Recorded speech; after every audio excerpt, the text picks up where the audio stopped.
In the early hours of June 7, 1992, a quiet residential street in Springfield, Missouri, appeared entirely ordinary.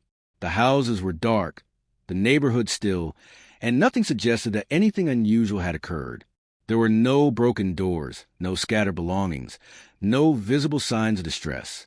Yet by morning, 3 people had vanished from a single home without leaving behind a single definitive clue.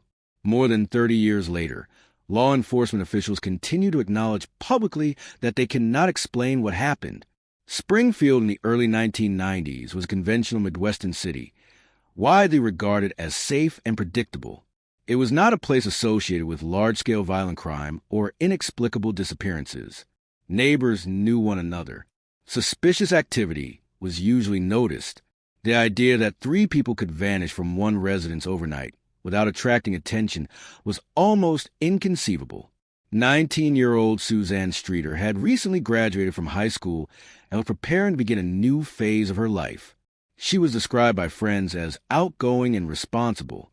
Her mother, 47-year-old Sherrill Levitt, was known to be cautious, methodical, and reliable. She maintained routines and communicated regularly with friends and family.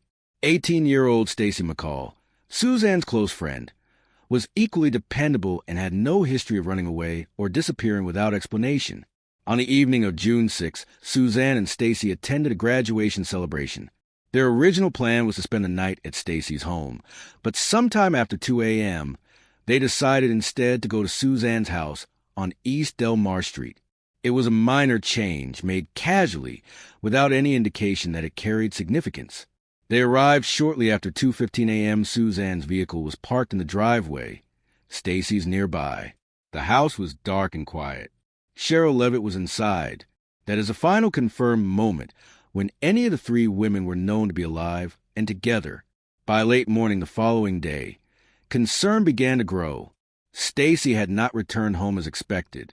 Suzanne failed to appear for planned engagements. Sherrill missed appointments she had previously confirmed. Calls to the house went unanswered. Friends, assuming the women had simply slept in, went to check on them. The front door was unlocked. Inside, nothing appeared disturbed. Beds were neatly made.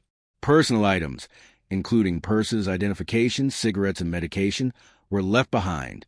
The family dog was inside the house and appeared calm. There were no signs of a struggle, no visible blood, and no indication of forced entry. One detail stood out. The glass covering the porch light was broken. At the time, it was not treated as significant. Friends cleaned up the glass, assuming it was an unrelated accident. They moved through the house, answered phone calls, and unintentionally altered the scene. When police were finally contacted, the residence had already been compromised. Investigators would later acknowledge that the earliest hours of the case, which are often the most critical, were effectively lost. As the investigation began, the lack of evidence quickly became apparent. Neighbors reported hearing nothing unusual during the night. No screams, no arguments, no unfamiliar vehicles. Phone records showed that calls had come into the home later that morning, but none were answered. Voicemail messages that had been left were erased before police could review them. Who erased those messages, and when, has never been established. The personal belongings left behind strongly suggested that none of the women intended to leave voluntarily. Their money, keys, and vehicles remained untouched. There was no indication of travel plans, emotional distress, or conflict that might explain a sudden disappearance.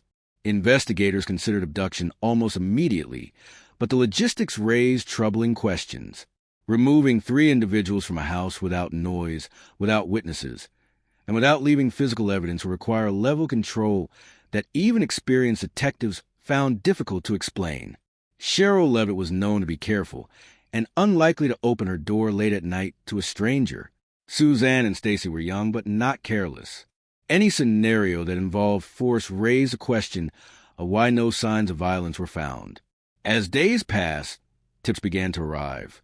Witnesses claimed to have seen suspicious vehicles or individuals, but these reports often conflicted and could not be verified. Some individuals of interest were questioned extensively. Polygraph examinations produced mixed results. No arrests were made, At one point, an anonymous caller claimed that the women's bodies were buried beneath a newly poured parking garage. Police conducted an excavation, but found nothing. Years later, similar claims led to additional searches, all of which produced no evidence. Each lead generated brief hope before collapsing under scrutiny. As the case progressed, investigators openly acknowledged inconsistencies and failures. Witness statements changed. Evidence that might have been crucial was missing or contaminated. Standard procedures had not been followed in the earliest stages. Outside experts were consulted, but their conclusions varied sharply. Some believed the women knew whoever came to the house that night. Others argued that the event had to involve coercion or threat. Criminal profilers disagreed on motive. Theories ranged from a targeted crime to a random act, from an opportunistic offender to a coordinated effort by multiple individuals. Each theory accounted for some details, but failed to explain others. No single explanation withstood careful examination. Over the years, detectives retired and new investigators inherited the case files. Advances in forensic science offered little assistance, as there was no physical evidence to re-examine. Phone records ended. Witnesses' age recanted or passed away. The house on East Del Mar Street became a symbol of the mystery itself, a place where something profoundly abnormal had occurred without leaving a clear trace. In later interviews, law enforcement officials used language rarely heard in unresolved cases. They stated openly that they did not know what happened. They acknowledged that the case defied conventional logic and investigative experience. These were not speculative remarks, but formal admissions made after decades of review. Today, Suzanne Streeter, Sherrill Levitt, and Stacy McCall remain missing. No remains have been found. No arrests have been made. The case remains officially open, but unresolved and unexplained. It stands as a reminder that even in well-lit neighborhoods, even with modern investigative tools, there are moments when certainty disappears. Sometimes, despite every effort, the truth does not emerge. What remains instead is an unanswered question, suspended in time, and a silence that has endured for more than 3 decades.